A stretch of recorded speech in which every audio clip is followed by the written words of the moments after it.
Bismillahirrahmanirrahim. Assalamualaikum warahmatullahi wabarakatuh. Innal hamdalillah nahmaduhu wa nasta'inuhu wa nastaghfiruh wa na'udzu billahi min syururi anfusina wa sayyiati a'malina. May yahdihillahu fala mudhillalah wa may yudlilhu fala hadiyalah. Asyhadu an la ilaha illallah wahdahu la syarikalah wa asyhadu anna Muhammadan abduhu wa rasuluh la nabiyya ba'dah. Asyhadu an la ilaha illallah wa asyhadu anna Muhammadar rasulullah. Allahumma sholli ala sayyidina Muhammad wa ala ali sayyidina Muhammad. Qala Allah ta'ala bi kitabil karim, a'udzu billahi minasy syaithanir rajim. Innal insana lafi khusr.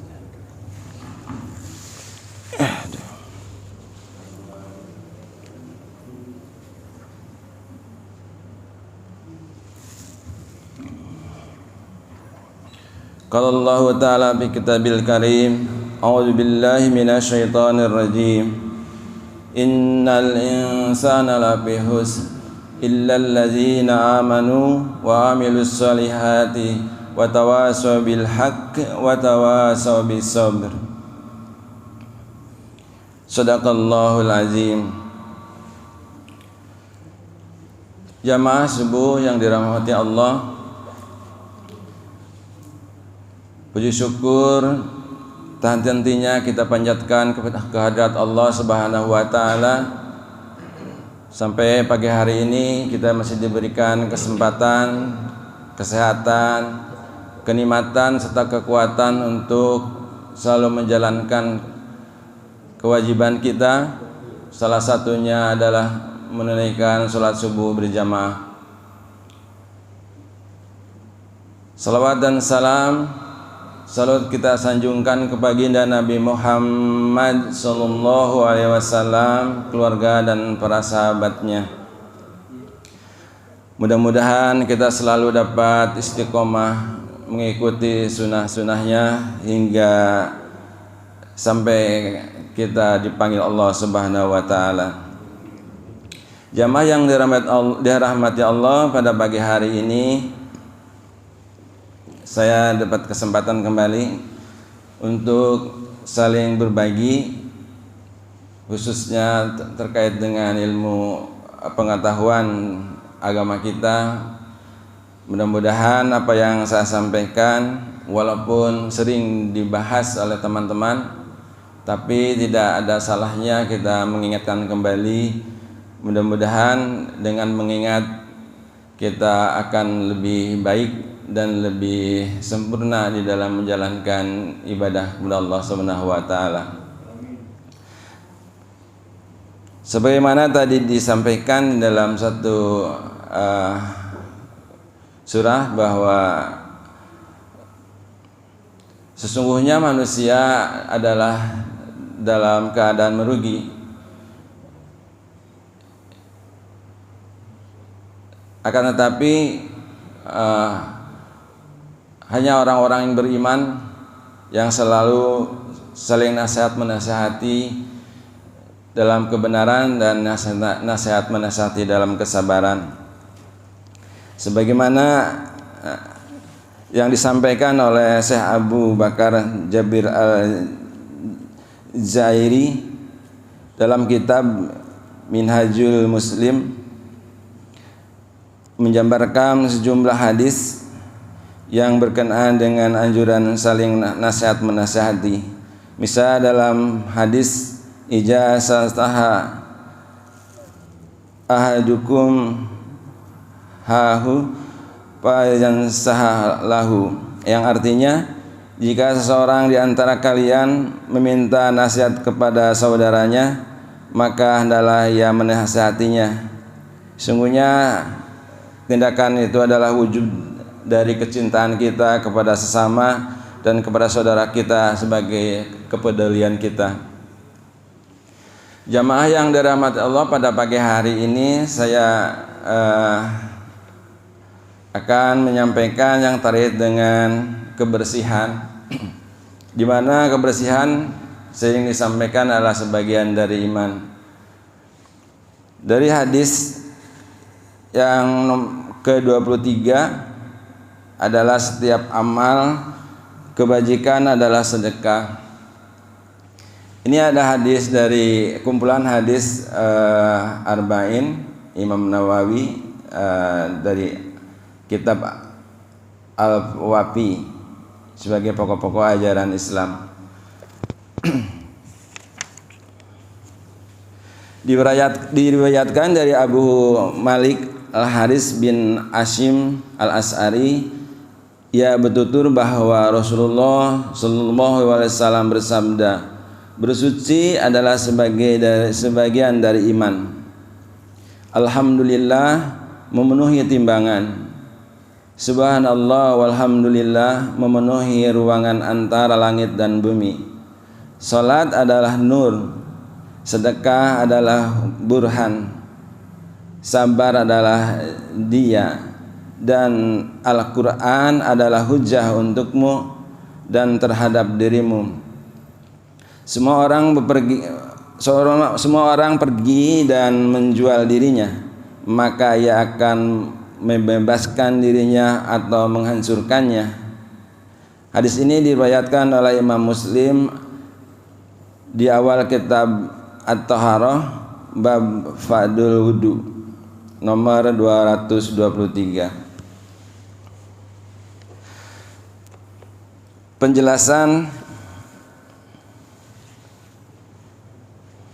dari kata di dalam hadis at-taharah atau bersuci, yaitu suatu pekerjaan yang dilakukan untuk menghilangkan najis atau kotoran baik kecil maupun besar, misalnya wudu, mandi junub dan lain sebagainya, atau perbuatan untuk menghilangkan najis, misalnya membersihkan baju, badan, tempat dan lain sebagainya. Tapi ada juga yang berpendapat bahwa yang dimaksud dengan bersuci di atas hanyalah wudu.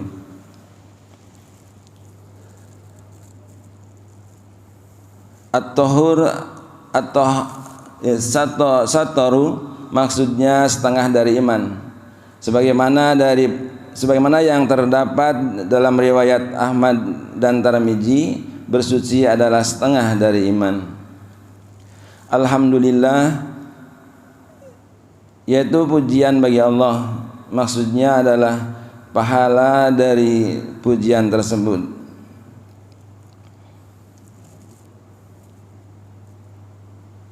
Al-Mizan, kata Al-Mizan adalah timbangan yang dibuat untuk menimbang amalan-amalan manusia pada hari kiamat.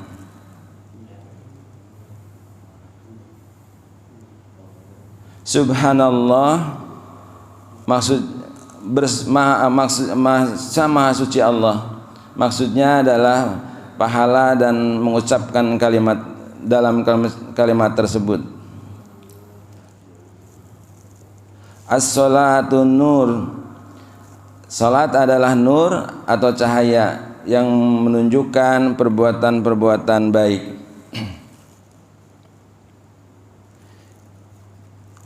Burhan, yaitu dalil atau bukti yang menunjukkan benarnya keimanan.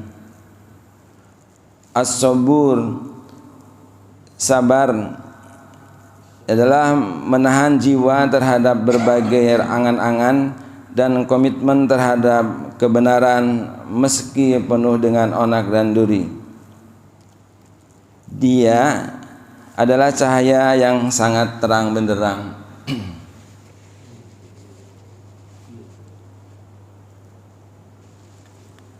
Hujjah, maksudnya adalah Al-Quran, adalah argumen atau dalil pembimbing dan pembela. Yadu adalah pergi pagi-pagi guna memenuhi kebutuhan dirinya.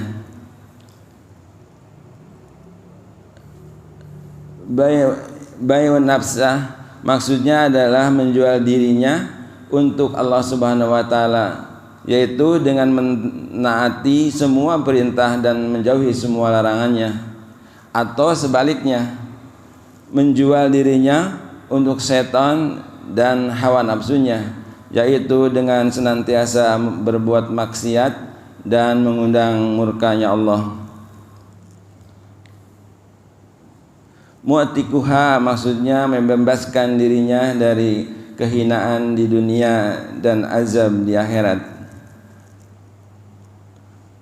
Mubikuha mencelakakan dirinya, yaitu dengan melakukan kemaksiatan yang mengundang datangnya kehinaan dan siksaan.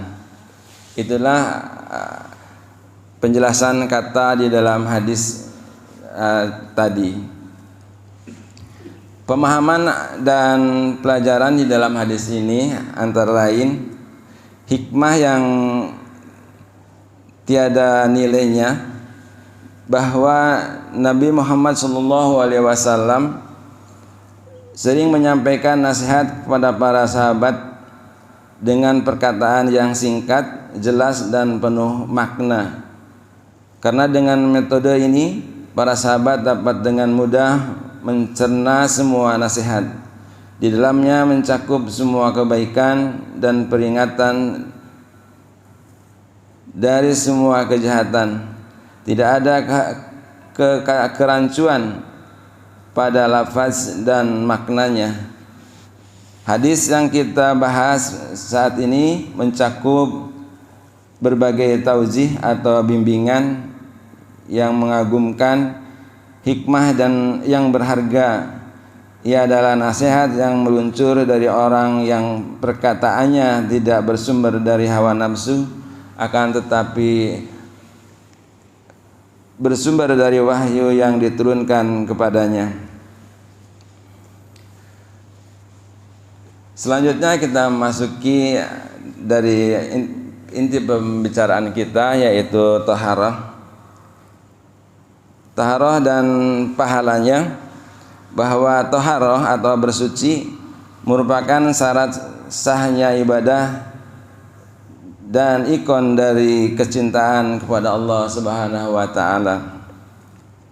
Rasulullah menggambarkan bahwa taharah yang dilakukan orang mukmin baik terhadap tubuh atau pakaiannya adalah refleksi nyata dari keimanannya, karena pelaksanaan taharah merupakan perwujudan dari kedudukannya terhadap perintah Allah dan sebagai sambutan kepada panggilannya, bahwa hai manusia, sembahlah Rabbmu yang telah menciptakanmu dan orang-orang sebelummu agar kamu bertakwa. Quran surat Al-Baqarah ayat 21.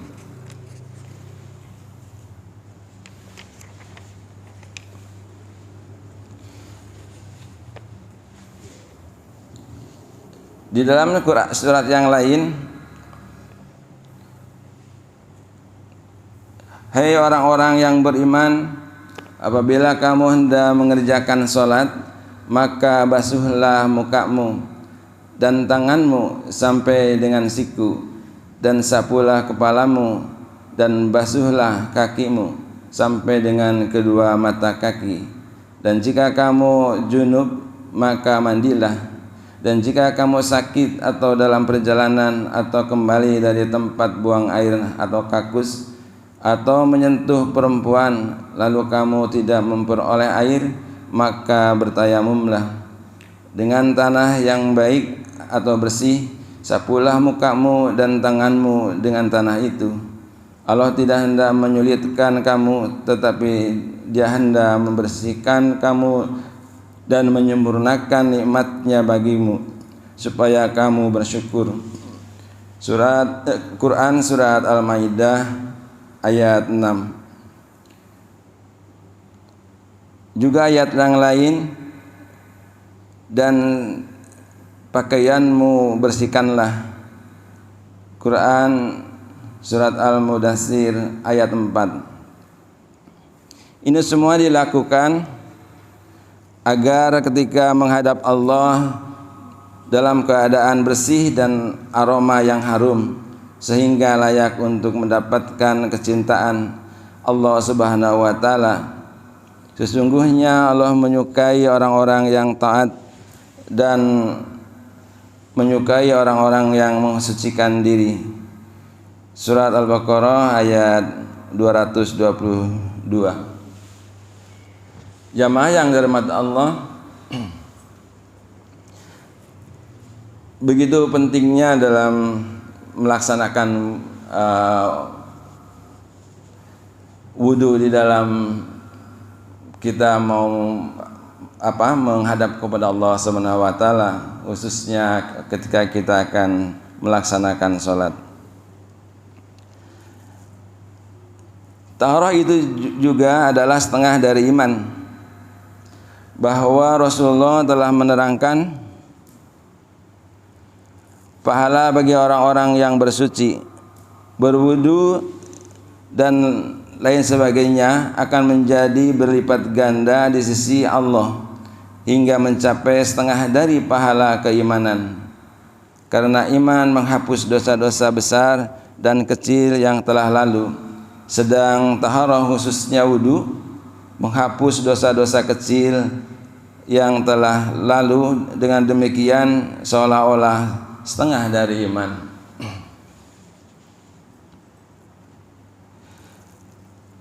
Dari Utsman radhiyallahu anhu, dari Nabi Muhammad sallallahu alaihi wasallam bersabda, barang siapa yang berwudu dan menyempurnakan wudunya, maka dosa-dosanya akan keluar dari badannya sampai-sampai keluar dari bawah kuku-kukunya. Hadis riwayat Muslim. Jamaah yang dirahmati Allah, adapun iman merupakan pembersih jiwa dari virus-virus maknawi seperti syirik, nifak dan lainnya, sedangkan taharah merupakan pembersih tubuh dari kotoran-kotoran yang nyata.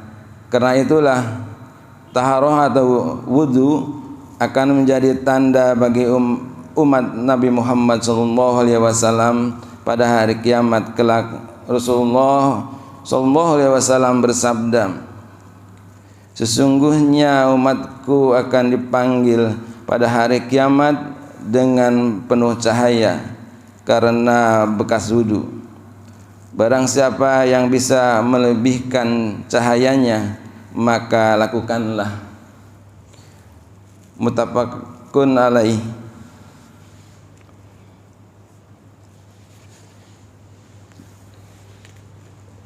Pada berikutnya, taharah setengah dari sholat. Ada yang berpendapat bahwa maksud iman di sini adalah sholat. Pendapat ini didasari oleh firman Allah Subhanahu wa taala, dan Allah tidak akan menyia-nyiakan imanmu atau sholatmu. Sesungguhnya Allah Maha Pengasih lagi Maha Penyayang kepada manusia. Surat Al-Baqarah ayat 143. Jadi maksud ucapan setengah dari keimanan dalam hadis di atas adalah setengah dari sholat, karena taharah merupakan syarat sahnya sholat, sedang syarat suatu perbuatan seakan-akan setengah dari pelaksanaan perbuatan itu sendiri.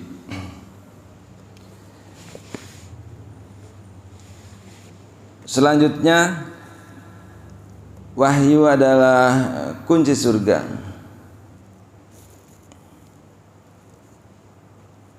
Oh, ini mungkin yang berikutnya saja. Jamaah yang dirahmati Allah, sebagaimana dijelaskan beberapa dasar-dasar mengenai pentingnya berwudu, maka mari kita mencoba memperbaiki atau menyempurnakan wudu kita yang selama ini kita laksanakan. bahwa seperti diungkap di muka bahwa sebenarnya dalam melaksanakan wudu begitu mudah gitu ya, begitu mudah, akan tetapi karena kemudahan itu sehingga kita menganggap itu suatu hal yang biasa saja, tidak menjadikan suatu yang istimewa. Padahal sebagaimana diungkap atau dijelaskan di dalam uraian atau penjelasan dari hadis tadi, bahwa begitu pentingnya dan begitu istimewanya kita melakukan wudu tersebut. Karena di dalam niat wudu misalnya kita bacakan di dalam, sering kita ucapkan bahwa nawaitu wudu'an rabbil hadasil asghari fardholillahi ta'ala gitu. Ini mungkin kita ucapkan biasa saja, padahal saya niat berwudu untuk menghilangkan hadas kecil, fardu atau wajib gitu kan, karena Allah Ta'ala. Jadi suatu kewajiban ini kita memang harus betul-betul memperhatikannya. Begitu juga kita pada saat selesai dari melaksanakan wudu, kita juga berdoa kepada Allah Subhanahu wa taala bahwa saya bersaksi tidak ada Tuhan melainkan Allah yang esa,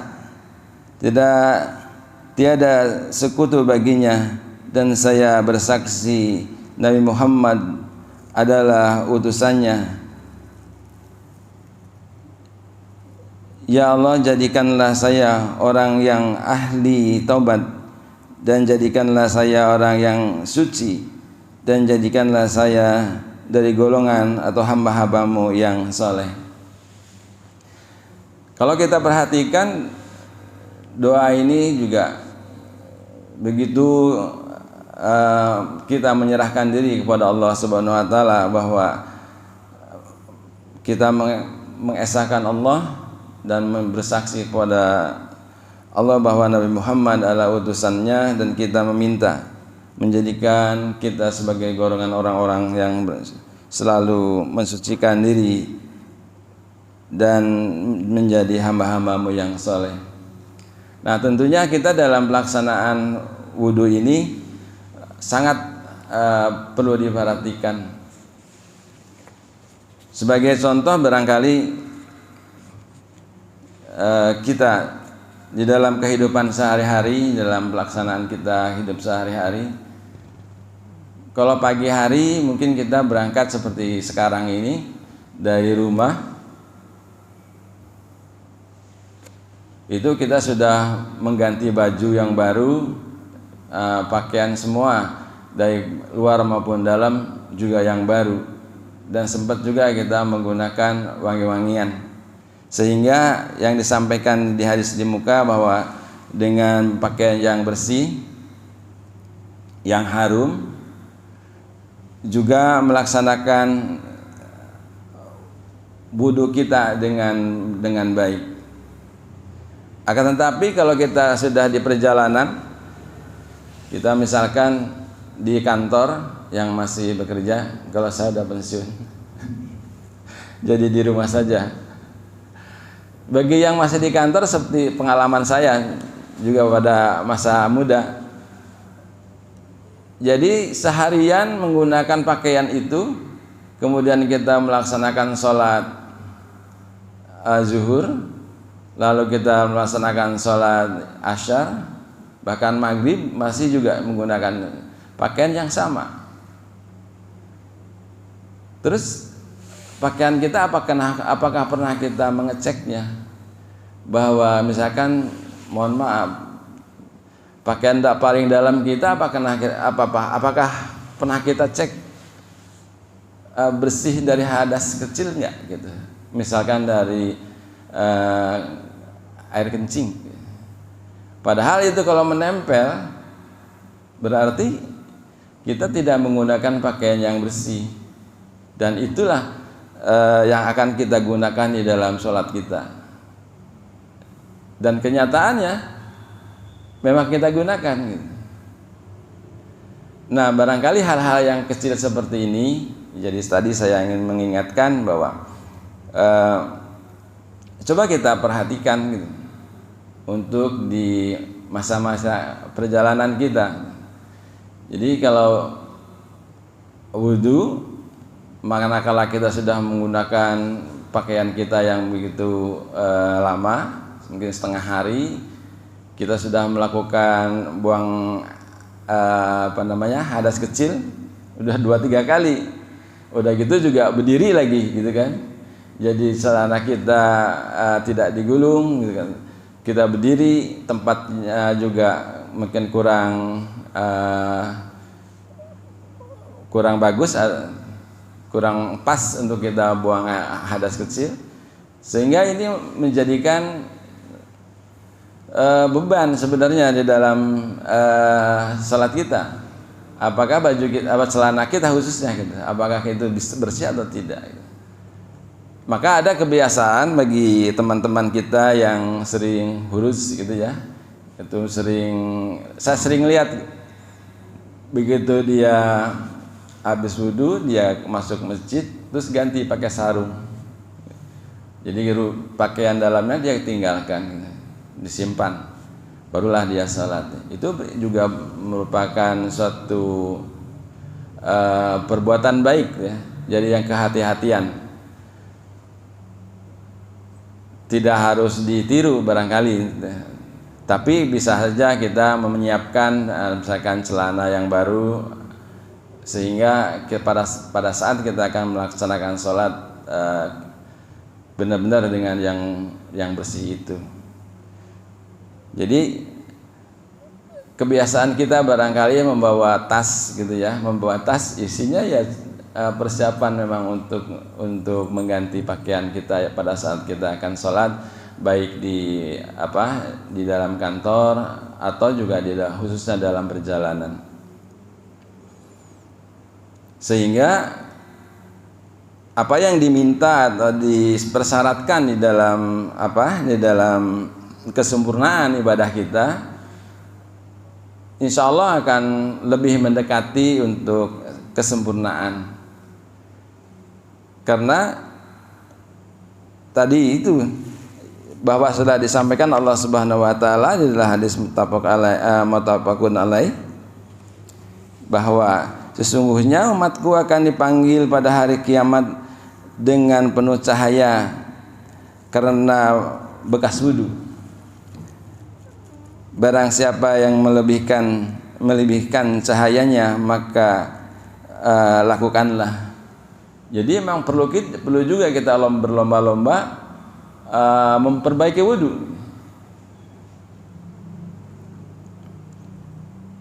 Dan karena memang di dalam bahasan hadis tadi, wudu adalah setengah dari iman, maksudnya setengah dari pahala sholat kita. Bayangkan kalau wudunya kurang sempurna, maka tinggal dapat berapa gitu. Kan seperti itu.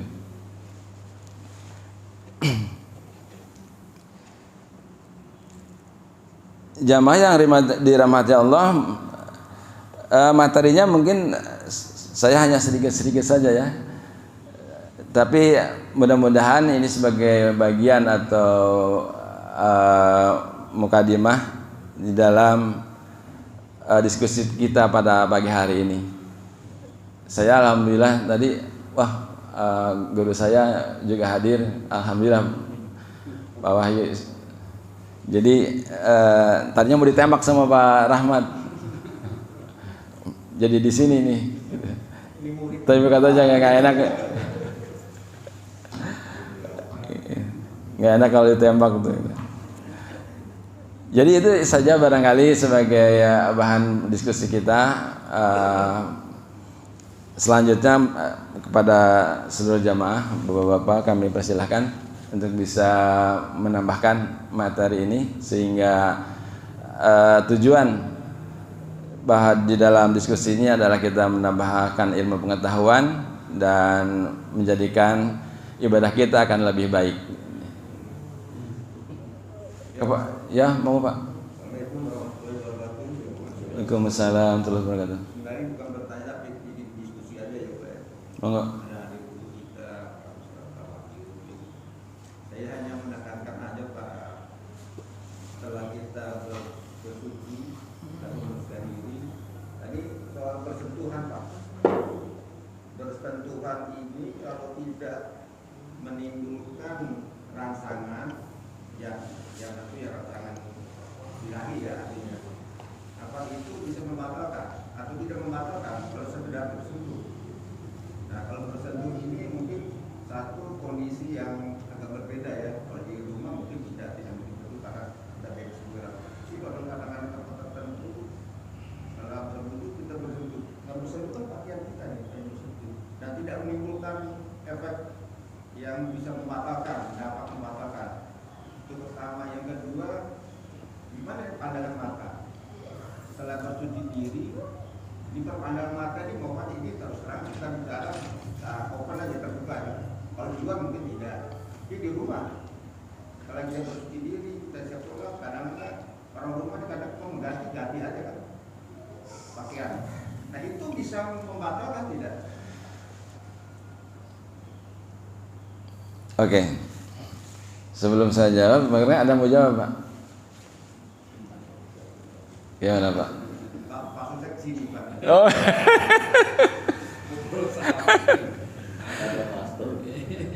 Tanda belakang nanti ada lagi. Gimana? Ya, sebelum saya lempar, saya jawab dulu sedikit Pak. Memang kalau yang berhati-hati kan itu berdasarkan mazhab ya. Ada 4 mazhab. Mazhab Hanafi, Maliki, Syafi'i dan Hambali. Mazhab yang paling hati-hati itu mazhab Syafi'i, bersentuh batal gitu kan. Ya pandangan mata Bapak langsung ser-seran gitu ya. Lihatnya gitu kan. Waduh. Kalau di luar iya kali Pak. Ya kan gitu. Jadi gitu Pak. Jadi kan ini mazhab gitu kan. Mazhab bahwa yang paling hati-hati adalah mazhabnya Imam Syafi'i. Memang batal, tapi dalam keseharian berarti orang yang sedang menjalankan ibadah umroh ya dengan menggunakan pendapat mazhab yang lain gitu. Nah, penjelasannya ada di guru kita Pak. Enggak Pak. Jadi itu yang saya bisa sampaikan bahwa yang kehati-hatian adalah mazhab Syafi'i. Mungkin nanti mazhab Syafi'i ya yang bisa kita dibahas. Nah, karena kebetulan ada guru kita bisa diperdetil Pak, diperdetil. Monggo Pak. Caranya Bapak ada di sini. Ini mohon maaf Pak sebelumnya. Diskusinya begitu katanya. Masalah tema ini kan sudah pernah dibahas oleh guru kita ini Pak Kiai Haji Rahmat Sobari ketika menjalankan bab wudu di kitab Fathul Akhyar itu. Jadi untuk penegasannya memang saya nggak mau melampaui kewenangan fikih ini beliau begitu. Jadi kita ulang kembali untuk diulang kembali itu penjelasannya gitu. Saya nonton YouTube-nya sampai selesai tuh Pak. Ini saya juga nggak berani Pak.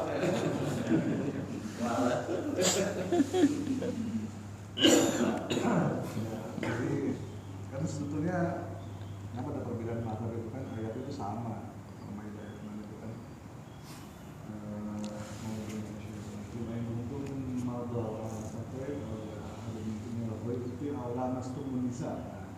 Ulama itu bersentuhan atau menyentuh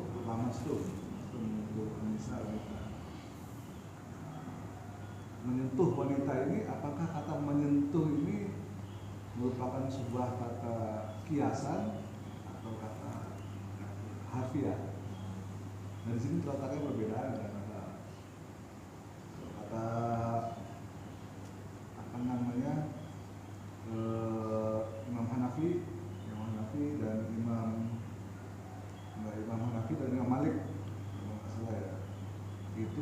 kiasan. Artinya bersentuh, ya itu tadi kalau misalnya memang berhubungan badan itu baru dia batal. Kalau Imam Syafi'i enggak, dia bersentuh itu lama stumul nisa, bersentuh artinya harfiah, ya, bersentuhan aja, bersentuhan ya batal. Tapi akhirnya si Imam Ahmad bin Hanbal dia ambil jalan tengah. Kalau bersentuhannya dengan ada syahwat, batal. Kalau tidak, ya enggak. Nah gitu. Dia ambil tengah-tengah. Makanya kalau dalam sehari-hari demi hati-hatian, kalau kita sehari-hari di rumah bersentuhan, ya sebaiknya diperbarui wudhu, toh nggak ada ruginya memperbaiki wudhu. Cuma dalam kondisi yang darurat, misalnya lagi tawaf kan bahkan toh bisa bersekan kan, cowok cewek nyampur, susah kita bersentuhan wudhu lagi jauh gitu kan, balik lagi wudhu lagi gitu. Sehingga ya kalau saat darurat pakailah betul, tapi nggak apa-apa betul selama nggak ser gitu. Kalau misalnya kehati-hatian di kehidupan sehari-hari kita di sini yang memang tempat wudhunya gampang, dekat, salahnya.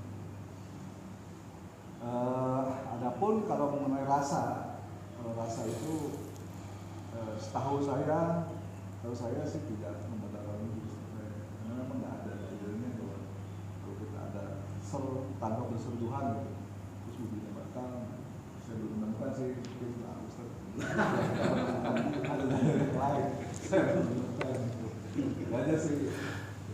Saya ini serba salah, Pak. Kalau saya belum menambahkan berarti saya menganggap ini kurang. Kalau belum melengkapi berarti ini belum sempurna gitu. Ini saya ini aja, mungkin mengingatkan saja bahwa referensinya kita balikin dulu ke Allah dan Rasulnya gitu ya. Kalau tadi kan dari hukum Al-Maidah itu, Al-Masjid Nisa itu. Jadi perbedaan persepsi atau tafsir dari kata-kata itu, menyentuh itu. Tapi kalau kita lihat agama ini kan juga mesti berdasarkan dalil gitu ya. Nah, ada beberapa dalil dalam hadis Bukhari Sahih itu yang mengatakan bahwa Rasulullah sendiri itu tidak berwudu lagi ketika menyentuh istrinya. Jadi pernah ada peristiwa di mana Siti Aisyah radhiyallahu anha menyaksikan sendiri Rasulullah mencium keningnya lalu berangkat ke masjid tanpa berwudu lagi. Nah, apakah bisa jadi referensi apa tidak? Ya masing-masing lah kita ini. Ya. Satu lagi ketika Rasulullah tahajud, karena kamar Rasulullah itu sempit ya Pak ya, sehingga Siti Aisyah sering menggoda gitu, kakinya disentuh-sentuhkan ke kaki Rasulullah. Seandainya tersentuh atau menyentuh perempuan muhrim atau muhrim ya, batal, maka Rasulullah pasti membatalkan sholatnya. Nah ini ada tinjauan lagi Pak ya, ada tinjauan lagi dari dalil gitu. Jadi, kan kalau tadi dari fatwa ulama kira-kira ya, madhab ya. Nah ini sekarang dari sumber agama ini, yaitu Allah dan Rasulnya gitu. Nah sekarang tinggal kita menggabungkan itu semua ya, tapi kehati-hatian perlu, sebab birahi yang dimaksud tadi oleh Pak Anis itu nggak gampang Pak sebetulnya. Orang udah berwudu terus tiba-tiba kan birahi itu kan kalau dalam medis itu kan keluar madhi ya kan, sehingga dia terangsang gitu. Nggak gampang mencapai itu. Jadi mustahil lah orang yang udah berwudu kemudian menyentuh dengan birahi gitu. Kalau nggak dia orang nakal gitu kan begitu mestinya ya. Kalau logikanya itu pakai dari ahli juga. Yeah. Jadi untuk kehati-hatian ya berwudu itu kan tohur, artinya dia sudah siap sah sholat. Jadi hukum ini hanya untuk kehati-hatian saja ya, setelah masing-masing juga, sebab ditinjau juga dari begini misalnya, apakah sentuhan itu sengaja atau tidak sengaja. Orang berwudu melintas gitu lalu tiba-tiba tersentuh perempuan gitu, nah itu bagaimana itu? Itu udah nggak bicara birahi lagi, tapi tidak sengaja tersentuh gitu. Nah sebab itu makin ditinjau ke dalam, makin luas lagi nanti ada hukum-hukum tambahannya gitu. Yeah. Jadi tadi sudah dengan bijaksana Pak Ustadz berkata ya udah, kalau dalam situasi tertentu pindah mazhab. Dalam umroh itu kan bukan hanya tersentuhnya bukan karena berdesak-desakan saja, tapi karena suami istri yang istrinya minta digandeng. Iya kan? Iya. Aku takut diculik. Konon tahun 80-an kan orang naik taksi aja mesti laki-laki duluan yang masuk. Kalau perempuan yang masuk nah itu kan udah wudu, tempat wudunya jauh, tawaf digandeng. Lakinya masak Syafi'i nggak bisa. Nah, biar culik gak apa-apa, yang penting saya sah. Wah, kacau ini kan. Jadi kita mesti memang bijaksana. Saya kira begitu aja Pak. Tambahan. Jadi ada hadis tuh Pak, yang nyata belum dibatalkan nih hadis ini sampai hari kiamat. Bahwa Rasulullah pernah mencium Siti Aisyah di keningnya.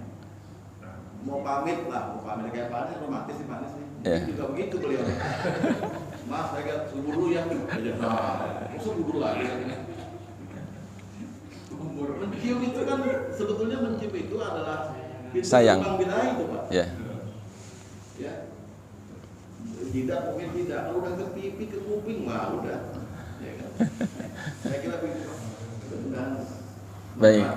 Ya, Pak Wanto monggo. Tadi kan kita berbicara mengenai bersuci untuk melaksanakan sholat. Ini ada anjuran yang baik ya, bersuci kalau mau tidur. Itu mohon penjelasannya itu kenapa dianjurkan seperti itu. Kira-kira ya. Bersuci sebelum tidur. Mau tidur. Ya, seperti biasa kalau mau ada yang mau jawab, monggo. Sebelum tidur, kenapa harus sebelum tidur harus bersuci gitu kan? Iya. Begini Pak, Monggo. saya baru baca tadi masalah tadi. Alhamdulillah. Sebelum tidur bersuci. Kata kenapa kita bersuci sebelum tidur? Karena tidur itu sebagian daripada mati. Kita tuh mati tidur itu sebenarnya latihan mati tidur itu. Tidur latihan mati. Andai kan pada saat kita mati meninggal itu kita masih sesuai dalam keadaan suci diri kita. Jadi ya itulah dianjurkan Pak. Kalau kita mau tidur, ya lebih baiknya kita bersuci. Pas kita masih meninggal, kita sudah keadaan suci. Itu aja sedikit. Ya. Inilah gunanya tadi. Pak, baca mungkin saya juga dapat jawabannya sih. Ya. Makasih. Ya, alhamdulillah telah terjawab dari kelompok selatan. Terwakili ya. Tapi ini sekali lagi satu lagi dan menanggapi saya Pak Anies bilang. Ini pertanyaan itu sudah pernah ditanyakan waktu ingat nggak waktu kita melihat daster. Pertanyaan daster itu ya.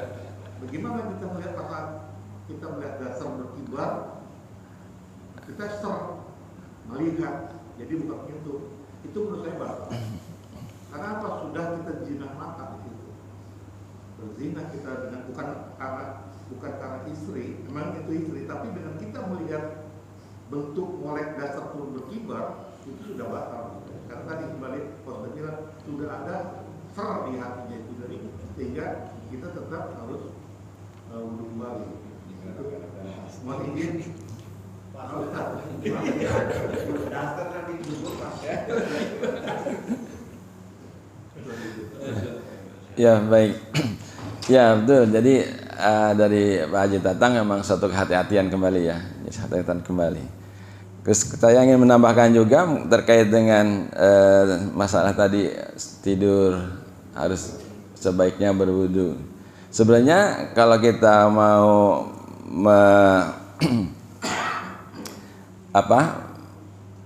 mengingat kepada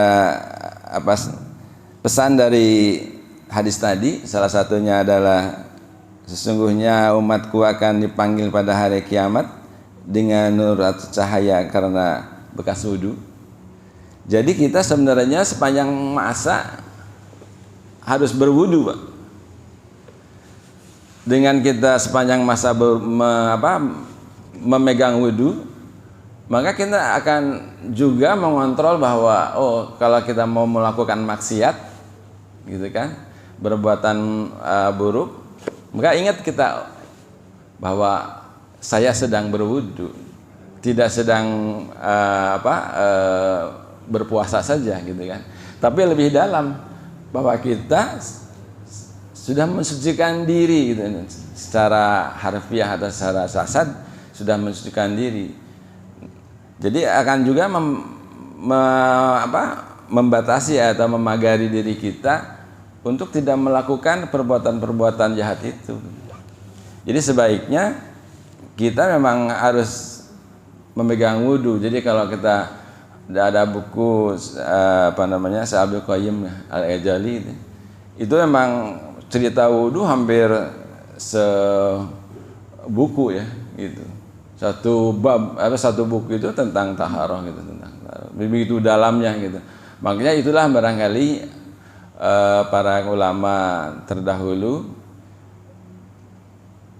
banyak yang dibukakan hizabnya gitu kan, sebelum dipanggil Allah Subhanahu wa taala sudah diberi pengetahuan bahwa beliau akan kembali kepada Allah gitu. Bisa tahu, misalkan ada kan yang cerita-cerita bahwa seminggu lagi mau pulang, sudah tahu gitu, sudah harus beres-beres gitu.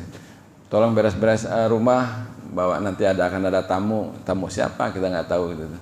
Nah itu barangkali juga ada satu kebiasaan bahwa beliau memelihara dirinya mengenai kebersihan, termasuk adalah wudunya gitu. Tidak hanya sekedar menggunakan pakaian bersih saja, tapi juga memang batal wudu, dia wudu kembali gitu. Juga akan dicek juga pakaiannya kan gitu. Apakah pakaian saya bersih selama perjalanannya? Jangan tadi celana dalam kita sudah terkena najis kecil, tapi kita biasa-biasa saja. Nah, barangkali orang umat-umat terdahulu begitu kehati-hatiannya. Itu barangkali yang mau saya tambahkan sedikit, bahwa mari kita coba melatih untuk selalu menjaga wudu, karena memang tidak mudah melatih diri ini dari suatu tidak biasa menjadi suatu kebiasaan. Padahal kata peribahasa ala bisa karena biasa gitu. Jadi tidak ada sesuatu yang nggak bisa kalau kita lakukan, insya Allah kita bisa melakukannya gitu. Asal ada niat yang serius dan memang fokus hal tersebut. Ada lagi Pak? Ulang Pak. Nah, yang kedua ini Pak, kalau kita berwudu kita gunakan celana panjang. Dan sebelum wudu kita begitu kabar kecil ya.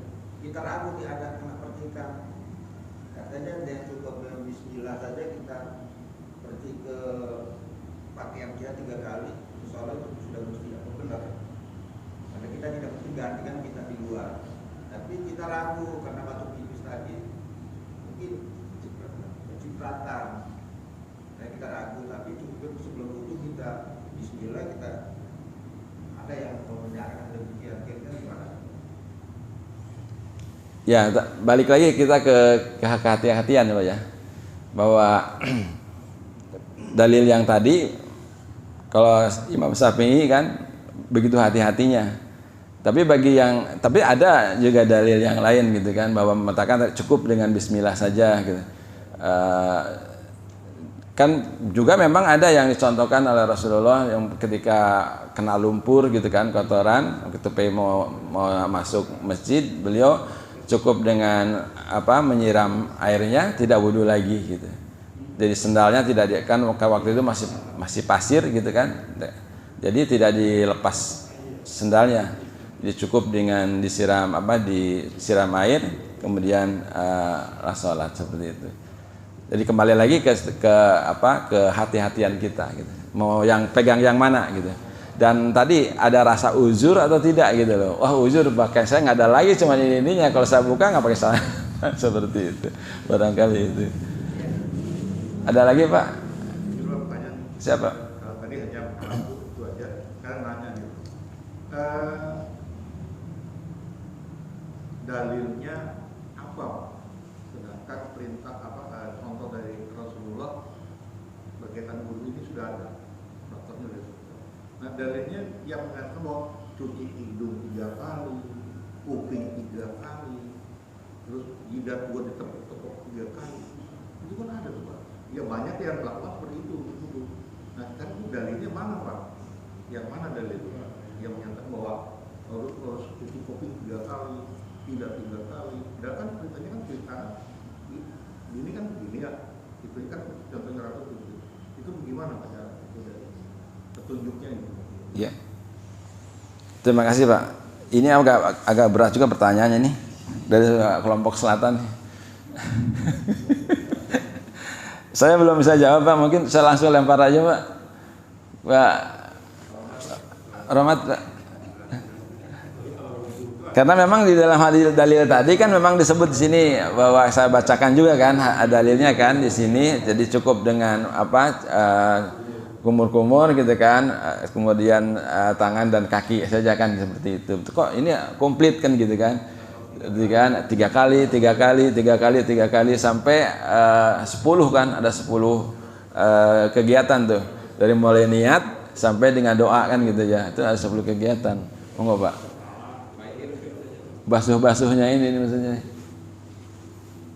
Sebenarnya dalilnya kalau dalil yang pertama kan ya balik lagi ke Al-Quran tadi Al-Maidah kan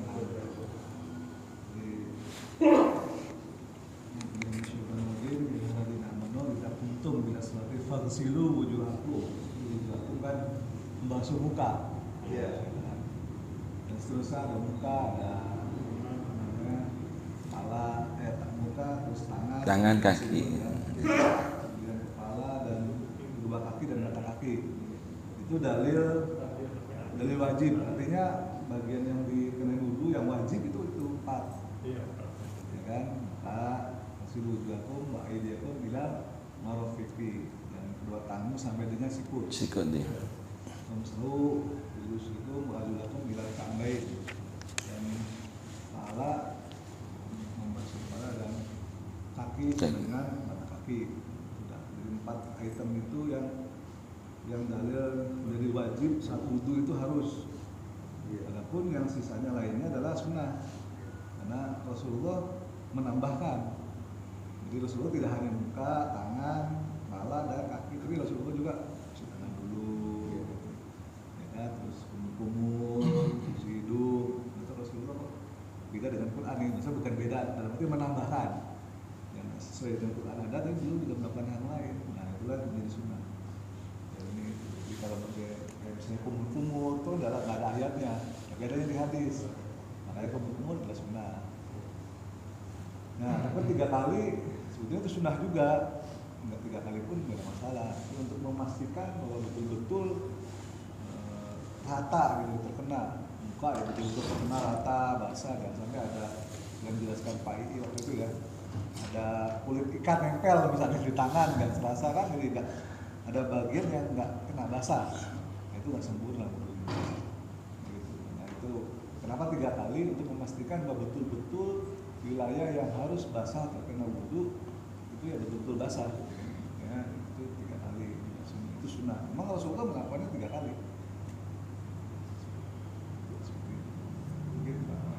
Udah lengkap itu Pak I. Ini materinya Pak I juga. Cuma begini, betul seperti yang disampaikan Pak Ustadz tadi, bahwa di dalam wudu itu ada yang wajib dan yang sunnah. Kalau yang wajib sesuai di ayat tadi maksudnya, terus yang sunnahnya itu dilengkapi dengan hadis. Makanya di dalam praktek ibadah itu tidak cukup dengan Quran, tapi ada hal-hal yang kita lakukan, apa yang disampaikan dengan perilaku Rasulullah SAW melalui lisannya atau seperti perbuatannya. Perilaku Rasulullah yang dicontohkan langsung oleh Rasulullah SAW kaitan dengan wudu ini. Di dalam wudu itu yang wajibnya cuma sekali sebetulnya. Nah, hitungan sekali ini di dalam wudu ini itu bisa dihitung 1 kali apabila telah sempurna. Walaupun sudah 3 kali, tetapi kalau belum sempurna di dalam membasuh atau dalam mengusap, itu belum dihitung 3 kali sebetulnya. Tidak termasuk taslis itu, masih di ranah wajibnya itu. Maka ketika dihitung 3 kali itu, yang kedua yang ketiga sunnah itu apabila telah sempurna pembasuhan yang pertama, misalnya di muka, seluruh muka dari manabitisari misalnya ilal dakon sampai sini udah sempurna semuanya, goslu misalnya itu ada basuhan yang kedua itu baru sunnah, yang ketiga baru sunnah. Maka sempurnakanlah, walaupun udah 3 kali terus gitu, tapi belum rata misalnya, itu masih wajib itu hukumnya. Jadi sekali lagi saya jelaskan bahwa untuk melengkapi ibadah ini kita dicontohkan oleh Rasulullah SAW secara wajibnya dan sunnahnya, termasuk tadi misalnya istinsaq, air ke hidung, atau misalnya dalku misalnya kita menggosok-gosokkan sela-sela tangan ini, itu bagian daripada sunnah yang adanya di hadis bukan di Quran. Itu semuanya, maka ketika melakukan kita yang fardunya saja itulah dicontohkan di dalam ayat suci Al-Quran. Ketika kita melengkapi dengan sunnah-sunnahnya itulah dicontohkan dengan hadis Rasulullah SAW. Insya Allah kayak pembatalan wudhu yang tadi, sebetulnya pembedaan dalam pembatalan wudhu itu kan dalam kitab yang paling kecil aja yang kita sampaikan itu sebetulnya sudah jelas. Dan perbedaan-perbedaan itu memang sudah ada dari dulu, maka dikembalikan ke prinsip kita masing-masing gitu. Baik di dalam kitab Badaihul Arba'ah juga sama, apa yang kita bahkan sekarang lebih luas di YouTube bagaimana luas menjelaskan tentang ini sudah jelas juga sebetulnya gitu kan. Kalau kita ada yang bersamaan, jadi untuk memastikan kita itu dikembalikan ke diri kita masing-masing. Cuman untuk praktek ibadah, istilahnya kita itu kan kadang-kadang tauhid, kadang-kadang taklid. Inilah kita kehati-hatian, jangan kita ini termasuk istilahnya yang tauhid gitu kan.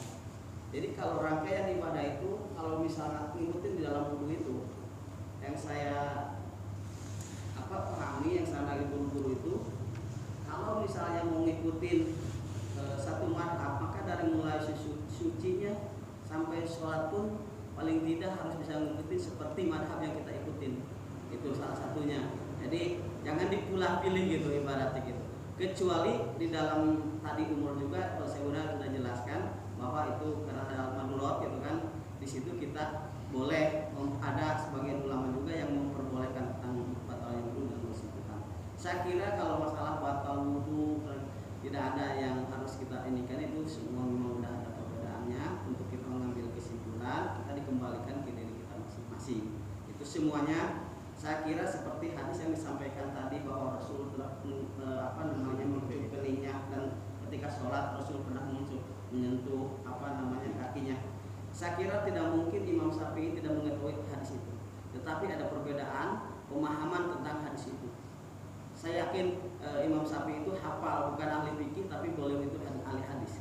Mungkin hadis itu sudah hafal, sudah tahu bahwa, tapi dalam menerjemahkan, memahaminya hadis yang beda-beda gitu. Jadi punya keyakinan, maka kalau perlu kita kehati-hatian, maka kita ambillah ini yang madhab yang ini misalnya tentang penjelasan itu. Kalau misalnya ini monggo-monggo saja gitu, maka dikembalikan ke diri kita masing-masing untuk melakukan ibadah ini. Yang penting semuanya kita ada referensi atau dalilnya gitu kan. Kan di dalam agama itu yang tidak boleh itu laisa li ahadin ayaqula fi shay'in halal wala huruma illa min jihatil ilmi. Tidak boleh mengatakan ini halal, ini halal kecuali berdasarkan ilmu. Mana jadi ilmu? As-sunnah, Al-Qur'an, as-sunnah, wal qiyas wal ijma'. Itulah rujukan kita. Asalkan kita tidak ada di Quran, kita ada di ijma, ada di hadis. Tidak ada di hadis, ada di ijma. Tidak ada di ijma, ada di qiyas. Itulah referensi kita untuk menetapkan cara beribadah kita, rujukan hukum kita. Mungkin itu Pak. Jadi saya kira untuk hukum tentang batal wudhu tidak ada yang kita harus perdebatkan karena semuanya sudah jelas. Untuk pelaksanaannya dikembalikan ke diri kita masing-masing. Yakin ulama-ulama yang dulu semuanya sudah paham tentang bagaimana hukumnya itu. Mungkin itu saja Pak. Ya, baik. Tapi kalau kita dalam penerbangan ya Pak, tayamum yang paling bagus hanya bukanya aja gimana kalau kita tayamum?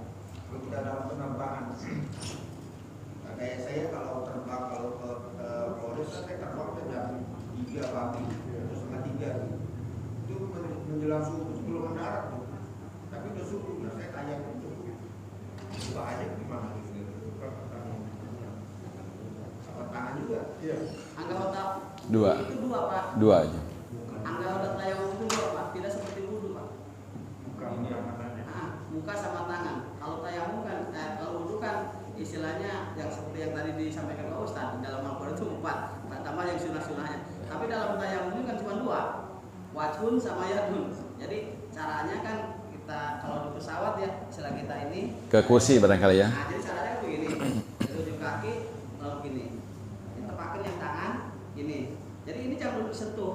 Jadi cara itu kalau dipraktekkan dulu pun saya begini. Jadi gini ke ini. Jadi ini yang ujung dulu, ujung tarik ke sini baru putar. Jadi semuanya, jadi bisa debu-debu yang di sini nggak habis gitu. Nanti ini buat bagian atas. Itu juga sama, bagian kiri juga sama. Jadi ujungnya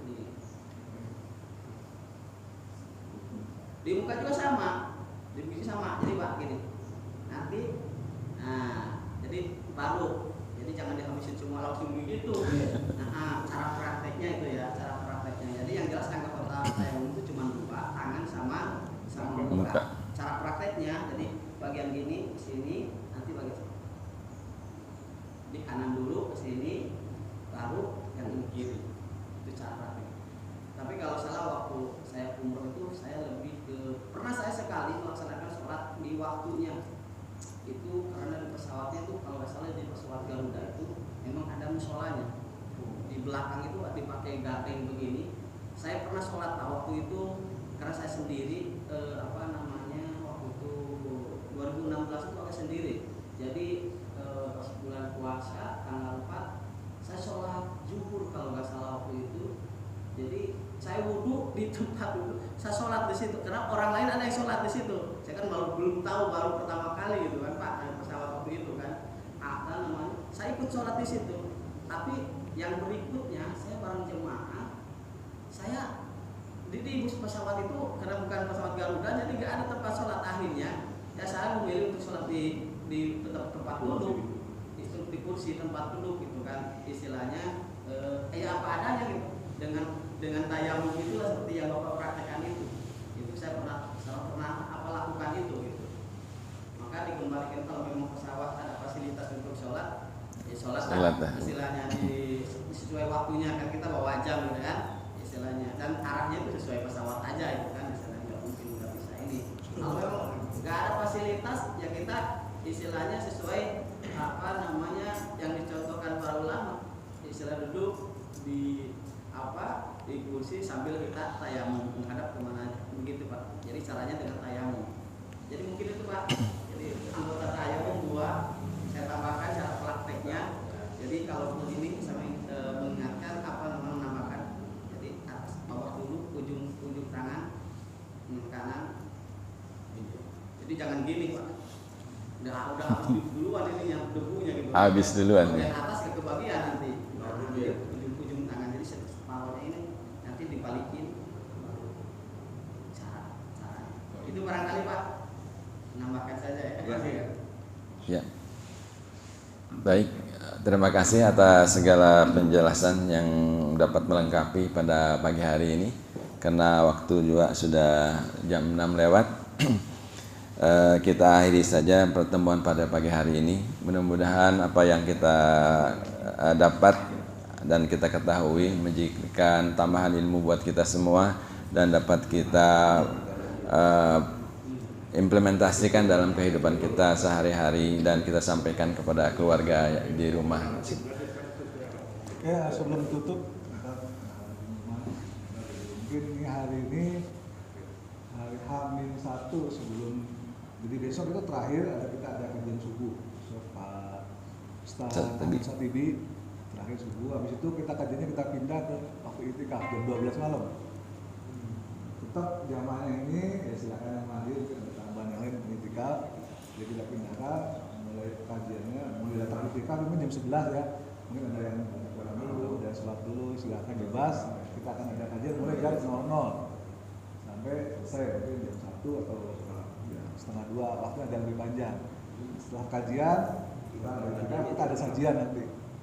Kalau kajian subuh kan di sini nggak ada sajian kan, terus ada sajian. Jadi kembali seperti di luar Ramadan, ya di luar setelah kajian ada kopi, bisa teh, bisa ya makan. Jadi yang ingin hadir silakan. Insyaallah nanti malam kita mau itikaf. Tapi untuk malam pertama nanti malam karena ada kajian besok, sehingga nanti malam belum mulai ada kajiannya untuk itikaf. Nah, mulai kajiannya adalah besok malam dan pertama kali diisi perdana oleh guru kita Haji Wahyu. Malam minggu, mulai malam minggu beliau jam 00. Dan itu aja, silakan. Ya, terima kasih atas informasinya. Mudah-mudahan kita semua yang hadir dan mungkin keluarga kita yang masih di rumah belum mengetahui bisa disampaikan sehingga itikaf kita pada tahun ini akan lebih semarak dan lebih ramai jamaahnya. Karena pada tahun-tahun lalu memang seperti di zaman dulu Pak, jadi salat taraweh zaman dulu ya berantakan gitu kan gitu. Nah dengan tahun ini insya Allah mudah-mudahan itikaf kita juga bisa lebih baik dan lebih banyak lagi. Mari kita tutup saja kaji kita pada pagi hari ini dengan membaca doa kafarat majelis. Subhanallahumma wa bihamdika asyhadu an la ilaha anta astaghfiruka wa atubu ilaik. Lebih kurangnya kami mohon maaf. Billahi taufiq wal hidayah. Assalamualaikum warahmatullahi wabarakatuh. Pengumuman Pak, ini bukan punya saya, mohon maaf. Jadi ada